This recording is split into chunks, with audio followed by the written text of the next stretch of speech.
Қайырлы күн достар, бүгін сіздерге панкейктің ең күшті рецептісін ұсынамын.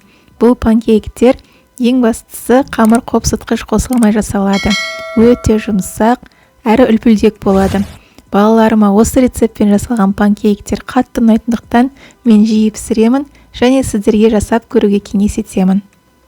Панкейктерді жасау үшін бізге 3 жұмыртқа, шым-шым тұз, қант, сұйық май, алдын ала елеуіштен өткізілген ұн және жылы сүт қажет. Ең алдымен біз 3 жұмыртқаны ақ уызын сары уызынан ақырындап, абайлап ажыратып алуымыз қажет.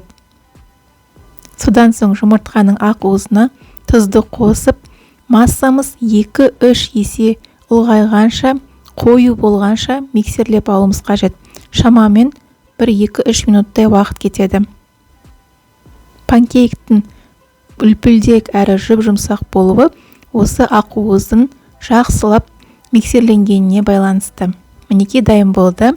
Енді жұмыртқаның сары уызына қантымызды қосып, дәл солай аппақ болып ағарғанша, массамыз ұлғайғанша миксерлеп аламыз. Шамамен 2-3 минуттай миксерлейміз.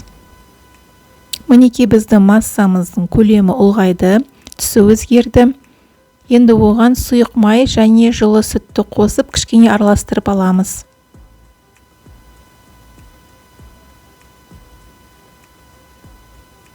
Содан соң алдын ала елеуіштен өткізілген ұнымызды салып, массамыз біркелкі болғанша миксерлейміз.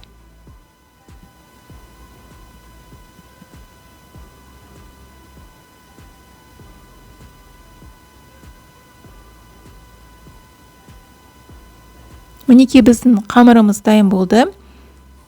Енді дайын болған қамырға жұмыртқаның ақ уызын қосып, осындай лопатканың көмегімен жоғарыдан төменге қарай ақырындап араластырамыз. Қамырымыз үлпілдек болу қажет. Алдын ала табаны қыздырып қоямыз.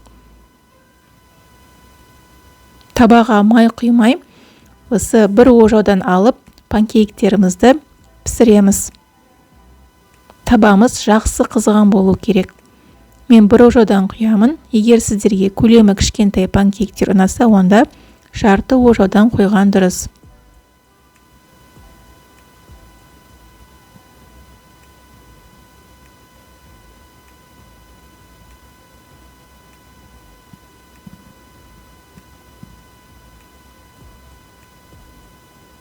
Мінекей барлық панкейктерімізді осылай пісіріп аламыз. Осы көлемде менде шамамен 12-14 дана панкейктер шықты. Таңғы асқа өте керемет деп ойлаймын. Балмен, тосаппен, немесе джеммен, сироптармен жесеңіздер өте дәмді. Достар, егер де сіздерге видео ұнаса, лайк басып, пікір қалдырып, достарыңызға осы видеомен бөлісуді ұмытпаңыздар. Менің каналыма тіркеліп, қоңыраушаны басып, все деп таңдап қойсаңыздар, біз жаңа видео шыққан уақытта сіздерге бірінші болып хабарлама келетін болады. Қараңыздар, біздің панкейктер дайын болды. Қамыр қопсытқыш қоспасақ та өте пышны, үлпілдек болып шықты. Жасап көріңіздер. Сау болыңыздар. Астарыңыз дәмді болсын.